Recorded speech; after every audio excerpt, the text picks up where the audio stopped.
Good morning, children. Let us continue with the chapter Respiration. Today we are going to study about the process of respiration. How is respiration different from breathing and how do we breathe? Now let's begin. Coming to the process of respiration, it has two stages. One is called breathing or external respiration. Second one, cellular respiration or internal respiration. Now let us discuss what is this breathing. Breathing is a mechanical process. What happens in this? We take in oxygen, rich air, and we give out carbon dioxide, rich air. So, this process of taking in oxygen rich air is called inhalation, and giving out carbon dioxide rich air is called exhalation. Now, coming to cellular respiration or internal respiration. In this cellular respiration, there occurs the breakdown of food in the presence of oxygen. Once the food is broken down in the presence of oxygen, it forms carbon dioxide and water and it releases energy.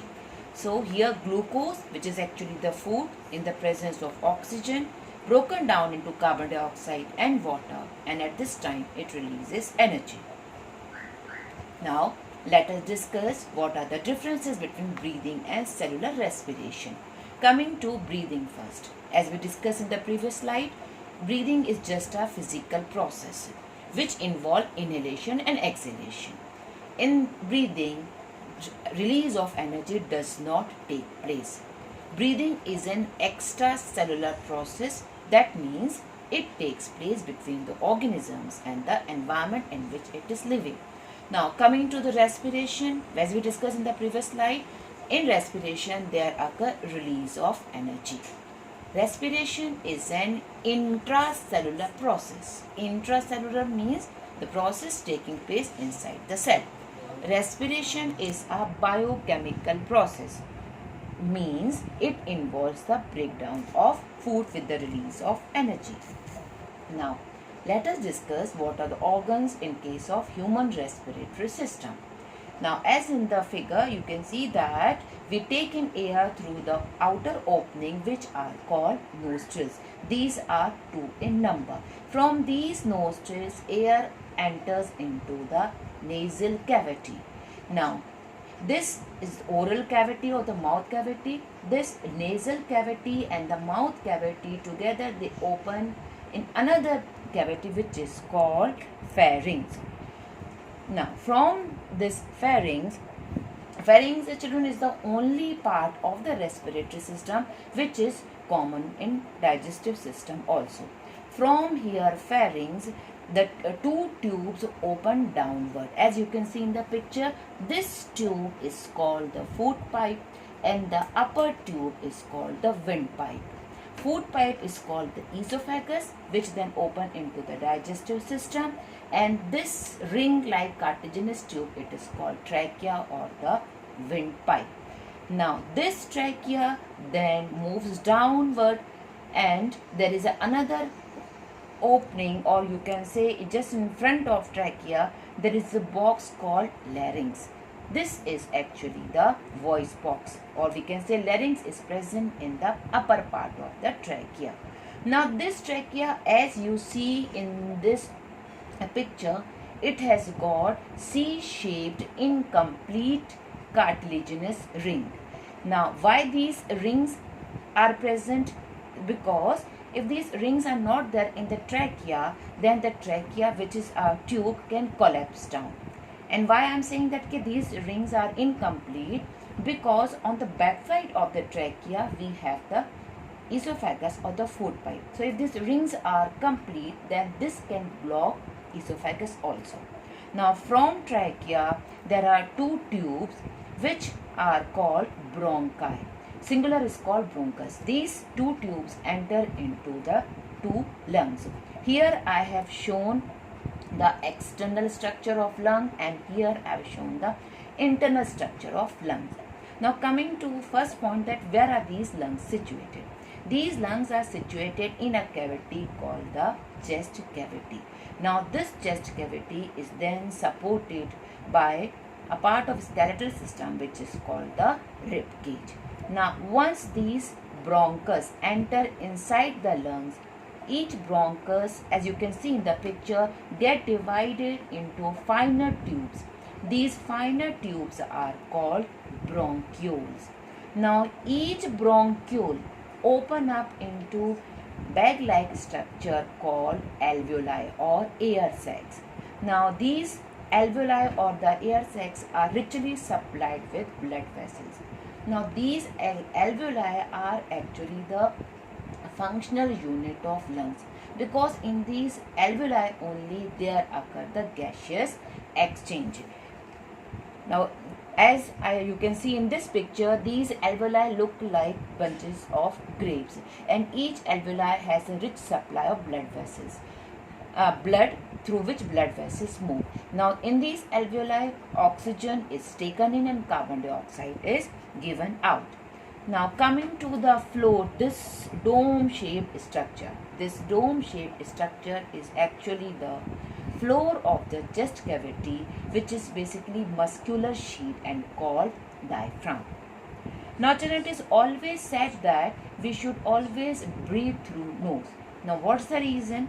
Because when we breathe through nose, the air we breathe in get filtered through the hairs which are present inside the nostrils. Now due to the beating of these hair inside the nostrils, any dust or germs, if it is there, get trapped. Secondly, the nostrils have blood vessels, and the warm blood flowing through these blood vessels warm the air. So again, if any germ or any particle is there, it will be killed. Inside the nose, you can see that there is a sticky material called mucus. This sticky material then traps the germs, and as a result of which they are prevented from entering further. Breathing can be defined as a process in which organisms, with the help of their respiratory organs, take in oxygen-rich air present in the surroundings and release out air that contains high amount of CO2. Now let us see what happens during inhalation and exhalation. Now during inhalation, that is taking in of oxygen-rich air, following events take place. Rib cage moves upwards and outward. Diaphragm contracts, moves down and flattens. Because of these two actions, thoracic cavity enlarges. The space in it becomes bigger. As a result, the air pressure inside it decreases. So, oxygen-rich air enters into the lungs from the surroundings. During exhalation, rib cage moves downwards and inwards. Diaphragm relaxes and curves upward. Because of these two actions, the space inside the thoracic cavity decreases. The pressure inside it increases. As a result, carbon dioxide-rich air is forced out of the lungs. Coming to breathing rate. Breathing rate is defined as number of times a person breathes in a minute. An average adult human being breathes about 15 to 18 times. But this breathing rate while exercising can also reach up to 25 times a minute. So, and what is breath? Breath is actually one inhalation followed by an exhalation. That is, one breath is equal to one inhalation plus one exhalation. And as we discussed, the breathing rate is not always constant in human being. We breathe faster when we are doing exercises.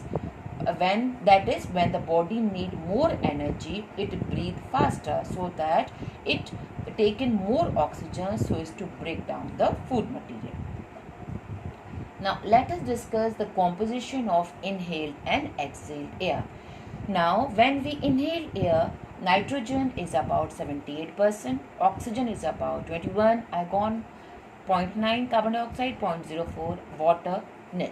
Now when we exhale, nitrogen is 75%, oxygen 16, argon 0.9, carbon dioxide, just see this, from 0.04 it has reached to 4%. Water, it also give out in the form of water vapor, that is 4%.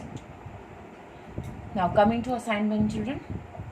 First question, whenever I feel drowsy or sleepy, we start yawning. So do you think that this yawning help us in any way? Second question, on an average, an adult human being at rest breathes about 15 to 18 times. Now this breathing rate, as we discussed, may differ under different conditions. So here I have given you a few activities. You have to arrange these activities in the order of increasing breathing rate, and then you have to give a reason for your answer. What are the activities listed? They are sleeping, cycling, brisk walking, and watching TV. Now, third question, children. On a very cold morning, Bujo and Paheli, they were talking with each other as they walked down to their school. They observed that the air coming out of their mouth looked like smoke. They were amused and wondered how it happened. You have to help them in finding the answer. You can refer to the given links for reference. Okay, children. Bye-bye for now.